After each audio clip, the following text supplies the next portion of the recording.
જૂનાગઢમાં સત્તાધારના મહંત સામે આરોપનો જે મામલો હતો, વિસાવદર પોલીસે ભાવનગર જઈ અને નીતિન ચાવડાનું નિવેદન લીધું છે।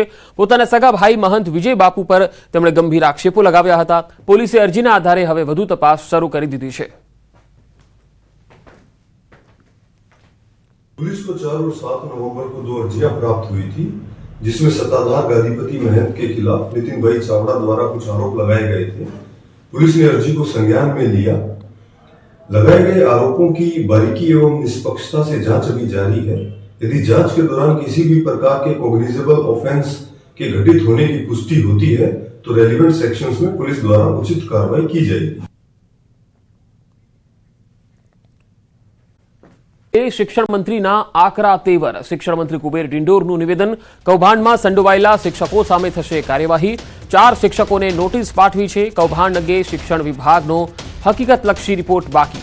શિક્ષણ વિભાગ અને પોલીસની રિપોર્ટની કામગીરી ચાલુ છે।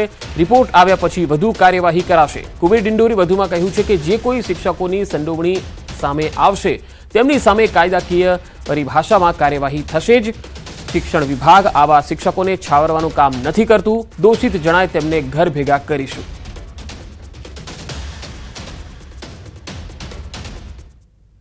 વધુ વ્યાજ આપવાની લોભ લાલચ આપીને લોકોને ઠગવાનું કામ કર્યું છે ને એમાં અમારા શિક્ષક મિત્રો જોડાયેલા છે।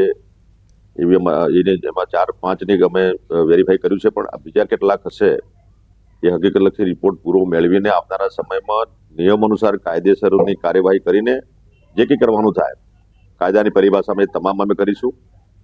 થરાદ નજીક ગઢસીસર કેનાલમાં બોલેરો કાર ખાબકી ગઈ, જેમાં એક વ્યક્તિનું મોત થયું છે।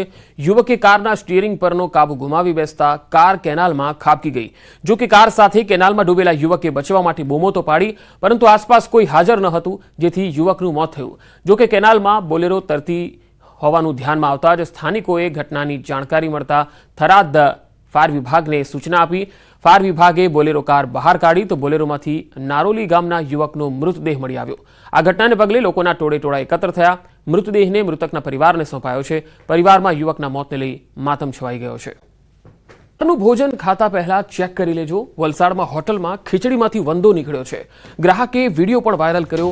નેશનલ હાઈવે 48 પર પારનેરા ગામ નજીક આવેલી હોટલનો આ બનાવ છે। ગ્રાહકે મંગાવેલી ખીચડીમાંથી વંદો નીકળ્યો। 365 ગ્લોબલ કિચન નામની આ હોટલ હતી, જ્યાં ગ્રાહકે હોબાળો મચાવ્યો હતો। હોટલ વિરુદ્ધ ફૂડ વિભાગમાં કાર્યવાહી કરાઈ। ફૂડ વિભાગે આ મામલે તપાસ હાથ ધરી।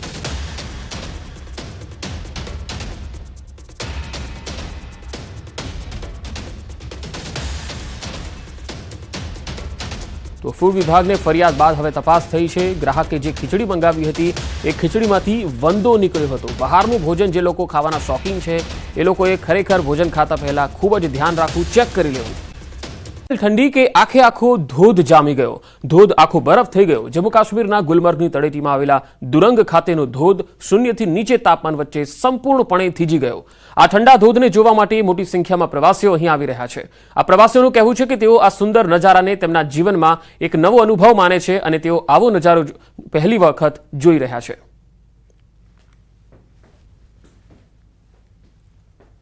न्यूज़ 18 में आपका खैर मतलब मैं हूं मुनीर हुसैन हुर्रा। आज हम दंग में हैं। माइनस टेम्परेचर की वजह से यहाँ का जो मशहूर वाटरफॉल है और ये मुकम्मल तौर पे जम गया है। और ये तस्वीरों में आप देख रहे हैं किस तरह से वाटरफॉल जो है और जो आइस क्रीज है यकबस्ता है, किस तरह आवेजान है और मुकम्मल तौर पे ये वाटरफॉल जो है जम गया है। और बहुत सारे टूरिस्ट जो है इस वाटरफॉल को देखने के लिए यहाँ आते हैं और यहाँ से खूबसूरत यादें लेकर चले जाते हैं, तस्वीर उठाते हैं कि किस तरह से यहाँ की खूबसूरत तस्वीर जो है, किस तरह से खूबसूरत ये द्रंग का जो वाटरफॉल है पूरे मुकम्मल तौर पे जम गया है। मैम यहाँ पे वाटरफॉल जो है जम गया है और आपने कभी देखा था ऐसा कि माइनस टेम्परेचर में इस तरह की नज़ारे? नहीं जी, हमने फर्स्ट टाइम देखा है कि इतना स्नो है और वाटरफॉल जम गया है। बहुत ही मज़ा आ रहा है, ठंड के मज़े ले रहे हैं गुलबर्ग कश्मीर में। बहुत ही अच्छा लग रहा है यहाँ पे आके। क्या कुछ मैसेज देना चाहते हैं?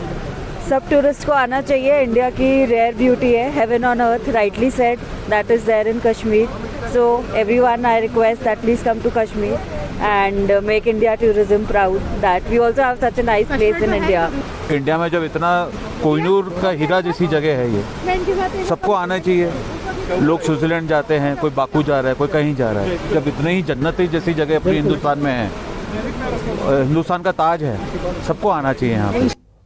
તો જમ્મુ કાશ્મીરમાં હિમવર્ષા અને ભારે ઠંડીને કારણે સામાન્ય જનજીવન પ્રભાવિત થઈ રહ્યું છે। ત્યાં લપસણા રસ્તાઓ અને જળાશયોના કારણે લોકોનું જીવન મુશ્કેલ બની ગયું છે। લપસણા રસ્તાઓને કારણે ઘણી વખત અકસ્માત પણ જે છે એ જોવા મળી રહ્યા છે। ઘણા લોકો ઘાયલ પણ થઈ રહ્યા છે। રસ્તાઓ પર પાણી અથવા બરફ એવી રીતે જમા થાય છે કે તેના પર ચાલવું જોખમી બની જાય છે। તસવીરોમાં જોઈ શકો છો આપ પણ કે કેવી રીતે વાહનો રસ્તા પર નાચતા દેખાઈ રહ્યા છે। લોકો ખાસ કરીને બાળકો પણ ચાલતી વખતે નાટકીય રીતે પડી જાય છે। બરફમાં થોડા ડગલા ચાલવું પણ પહાડ પાર કરવા જેવું લાગી રહ્યું છે। बहुत मुश्किल होता है सर इस पे चलना, क्योंकि पूरी तरह जम चुका है। जहाँ तक आप भी देख रहे हो पूरी तरह जमा है, इसमें बहुत मुश्किल होता है चलना। बहुत सारे मुश्किलात आता है यहाँ पे। जैसा यहाँ पे रोड है, इसमें थोड़ा सा अगर कुछ नमक शमक डालना होता है, यहाँ पे जो भी टूरिस्ट आता है सबका यहाँ पे स्लिप होता है। किसी का टंग टूट जाता है, किसी का कुछ हो जाता है, इसीलिए यहाँ पे थोड़ा सा अगर कुछ नमक शमक इसमें डालते थे ये पूरा रोड क्लियर होता था। यहाँ पे बहुत प्रॉब्लम होता है चलने में। देखो कितना स्लिपरी रोड है यहाँ। गाड़ी चलाने में क्या करना पड़ता है? बात ही मत करो, चेन लगाकर भी गाड़ी भाग जाता है इसके ऊपर। कम से कम अगर गुलमर्ग रोड को ये नमक डालता है, यहाँ भी उनको डालना चाहिए।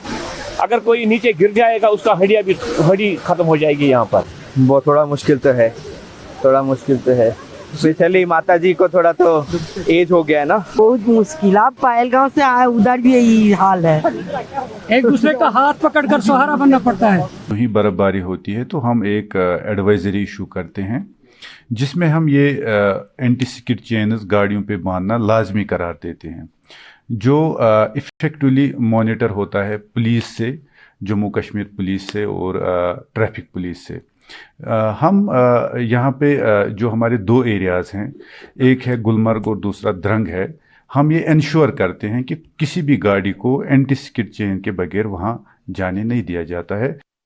हालात इस द्रंग में बने हुए हैं, किस तरह से फिसलन पैदा हो गया है, ये काफ़ी मुश्किलात पेश आ रहे हैं। और ड्राइवर जो है और अपनी जान जोखिम में डालकर चलने की कोशिश करते हैं कि यहाँ कभी भी किसी को भी कोई भी हादसा होता है। और यहाँ से ये तस्वीर देखिए, ये गाड़ी का ड्राइवर जो है अब ये भी परेशान है। अब इसको मुश्किलात पेश आ रहे हैं कि गाड़ी चलाने में, गाड़ी को किसी तरह किसी जगह ठिकाने लगाने में, और ये मुश्किलात बने हुए हैं इस रोड पे। अब ज़रूरत है कि जिस तरह गुलमर्ग रोड पे नमक डाला जाता है, इसी तरह इस रोड पे भी चलने के लिए नमक डालना चाहिए, ताकि ये बर्फ़ पिघल जाए और लोगों को जो मुश्किलात पेश आ रहे हैं चलने फिरने में, वो मुश्किलात हल हो सके। न्यूज़ 18 जम्मू कश्मीर के लिए मैं द्रंग से मुनीर हुसैन हुर्रा। પર્વતીય પ્રદેશમાં હાલ કાતિલ ઠંડીનો પ્રકોપ છે। ગગડતા પારાથી નદી નાળા પણ બરફ થઈ ગયા છે। હિમાચલ પ્રદેશના મનાલી સહિતના ઉપરવાસમાં ઠંડીનો પ્રકોપ પણ વધી રહ્યો છે, જે ખાણોમાં તાપમાન વધવાના કારણે ખીણની નદીઓ અને નાળાઓ થીજી જવા लाग्યા છે। ડિસેમ્બરનો અડધો મહિનો પસાર થઈ ગયો, પરંતુ હજુ સુધી મનાલી અને આસપાસના વિસ્તારોમાં પૂરતી હિમવર્ષા થઈ નથી, જેના કારણે ખીણમાં સતત ઠંડી વધી રહી છે। તાજેતરમાં અટલ ટનલ રોહતાંગ સહિત મનાલી અને આસપાસના વિસ્તારોમાં હવામાન બદલાયું હતું અને ત્યાં હળવી હિમવર્ષા થઈ હતી, જેના કારણે ખીણમાં ચાલી રહેલા દુષ્કાળમાંથી લોકોએ રાહતનો શ્વાસ લીધો। પરંતુ ત્યારબાદ ઠંડીમાં એકાએક વધારો થયો છે। મનાલીમાં દરરોજ સવાર સાંજ તાપમાનમાં ઘટાડો જોવા મળે છે, જેમાં રોહતાંગ, કોકસર વગેરેમાં તાપમાન વધવાના કારણે નદી નાળાઓમાં પણ પાણી જામવા लाग्યું છે। रात का टेम्परेचर इस वक्त -17 जा रहा है जी बाहर का, और -11 के आसपास अंदर का। जिस कमरे में आपने हीटिंग वगैरह नहीं लगा रखा हो उस कमरे में ठीक है, आप थोड़ा सा कम है, लेकिन बाकी कमरों में -11 और बाहर का -17 का टेम्परेचर है। बाहर पानी के सारे जो जितने भी हमारे टूटियां हैं, नलके हैं, जो डायरेक्ट पानी आने का किचन में व्यवस्था है, वो बाथरूम से आने का, टंकी से बाथरूम तक आने का, सारे पानी का जो है नालियां जो है, नलके जो है जम चुकी है। पिछले महीने से ही जमना स्टार्ट हो गया था, और अभी सामने देख सकते हैं आप, पीछे नदी जो नाले हैं वो जम चुके हैं पूरी तरह से, और चंद्रा रिवर भी थोड़ा पूरा साइड में जम रहा है। और हमारे जो घरों के नलके हैं जिससे हमारा गुजर बसर होता है, वो भी नलके भी जमने लगे हैं। ठंडी तो बीजी तरफ परेश गोस्वामीए करी मावठानी आगाही। શીતલહેરના સુસવાટાએ રાજ્યમાં કાતિલ ઠંડીનો કહેર વર્તાવ્યો. કેટલાક દિવસથી રાજ્યના મોટાભાગના વિસ્તારો ઠંડીમાં ઠૂંઠવાયા. જો કે હાડ થીજવતી આ ઠંડી વચ્ચે હવામાન નિષ્ણાત પરેશ ગોસ્વામીએ ડરામણી આગાહી કરી છે. પરેશ ગોસ્વામીએ ડિસેમ્બરના અંતમાં હવામાનના પલટા સાથે માવઠાની આગાહી કરી. આગામી 21 થી 24 ડિસેમ્બર દરમિયાન દક્ષિણ ગુજરાત અને સૌરાષ્ટ્રમાં કમોસમી વરસાદ ખાબકી શકે છે. બંગાળની ખાડીની મજબૂત સિસ્ટમની અસર સૌરાષ્ટ્રના દરિયાકાંઠાના વિસ્તારમાં પણ થવાની શક્યતા છે. ડિસેમ્બરમાં પણ અમને લાગી રહ્યું છે કે કદાચ અમુક વિસ્તારને માવઠું અસર કરી શકે. જો કે અત્યારે આપણે લાંબા ગાળાનું અનુમાન છે એટલે એટલું ચોક્કસ ન કહી શકાય કે આ માવઠું થશે, પણ શક્યતાઓ અત્યારે માનીને ચાલવાનું છે. જો ડિસેમ્બરમાં માવઠું થાય તો લગભગ મારું એવું માનવું છે કે 21 થી લઈને 24 ડિસેમ્બર સુધીમાં રાજ્યના અમુક વિસ્તારમાં માવઠું થઈ શકે છે અને કદાચ થાય તો પણ દક્ષિણ ગુજરાત અને સૌરાષ્ટ્રના દરિયાઈ કાંઠાના ભાગોને કદાચ એ અસર કરી શકે છે. ઠંડી લોકો ઠૂંઠવાયા. નલિયામાં કોલ્ડ વેવ જેવી સ્થિતિ. માઉન્ટ આબુમાં જામ્યો બરફ. છેલ્લા એક અઠવાડિયાથી રાજ્યમાં કાતિલ ઠંડી અને સુસવાટા ભર્યા પવનોએ લોકોને ઠૂંઠવી નાખ્યા. શિયાળો જામતા જ વાતાવરણમાં પલટો આવ્યો અને હાડ થીજવતી ઠંડી પડી રહી છે. રાજ્યમાં મોટાભાગના સેન્ટરો પર લઘુત્તમ તાપમાન ઘટીને 15 ડિગ્રીની નીચે પહોંચી ગયું છે. આગામી દિવસોમાં પણ તાપમાન યથાવત રહેવાની સંભાવનાઓ વ્યક્ત કરાઈ છે. રાજ્યમાં નલિયા સૌથી ઠંડુ શહેર બન્યું છે. નલિયામાં લઘુત્તમ તાપમાન ઘટીને 6 ડિગ્રી સેલ્સિયસે પહોંચ્યું. આ સિવાય અમદાવાદમાં સૌથી નીચું લઘુત્તમ તાપમાન 13 ડિગ્રી અને ગાંધીનગરમાં 11 ડિગ્રી સેલ્સિયસ નોંધાયું. રાજ્યમાં સૌરાષ્ટ્ર કચ્છના ભુજ, નલિયા, કંડલા, અમરેલી, રાજકોટ, સુરેન્દ્રનગર, મહુવા, કેશોદમાં લઘુત્તમ તાપમાન 15 ડિગ્રી સેલ્સિયસની નીચે નોંધાયું છે. આગામી 7 દિવસ ગુજરાતનું હવામાન સૂકું રહેવાની સંભાવના છે. આ દરમિયાન વરસાદ કે કોલ્ડ વેવની કોઈ ચેતવણી નથી અપાઈ. હવામાન વિભાગ અનુસાર 7 દિવસ રાજ્યમાં વાતાવરણ શુષ્ક રહેશે. પવનની દિશા ઉત્તર પૂર્વથી પૂર્વ તરફના પવનો ફૂંકાઈ શકે છે, જેને લઈ ઠંડીનો ચમકારો હજુ પણ યથાવત રહેશે.